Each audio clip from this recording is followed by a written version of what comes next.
All right, JT, so we made it here to the 8th hole. Those first 7 are pretty brutal, and we got a shorter hole here on the scorecard at least, but I think it presents its own challenges. Basic tee shot strategy, aiming away from the primary hazard. We've learned this over the course of the first 7 holes. You've got the water to the right you've got to aim away from. And I think part of the genius of the design of this hole is the bunkering up that left-hand side of the fairway. You've got to play sort of over towards those bunkers, and you're bound to get a couple shots that do funnel into there, and gonna have to figure out how to hit a fairway bunker shot occasionally. But I think even for a short hole, even if you do find yourself in the fairway, this green is pretty shallow from front to back. You're usually dealing with a crosswind or not really sure which way the wind is blowing. It can be a pretty hard shot. Well, one of the things I fall back on is Brian talked about the wind. It's generally a crosswind, left or right, blowing towards this penalty area.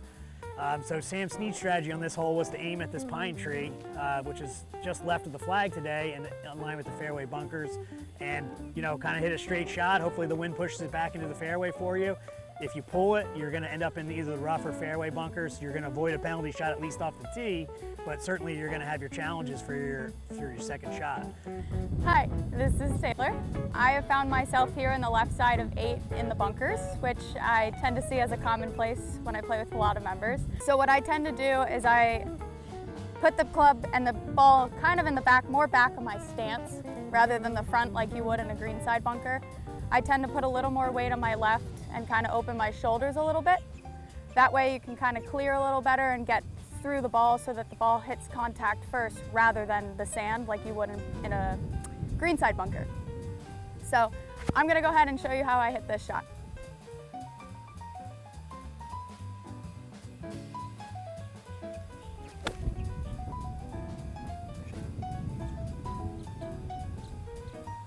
All right, we're on. The second shot strategy comes in a lot here based on your positioning off the tee.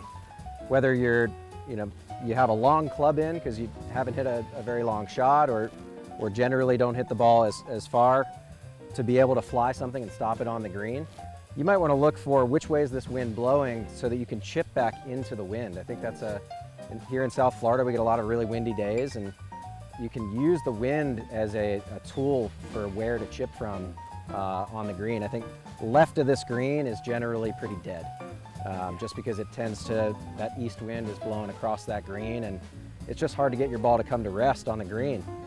You need to be able to be chipping either uphill or back into the wind. So choosing that, I think, it can be really useful, even on a short hole. Absolutely. Finding a way to get it up and down.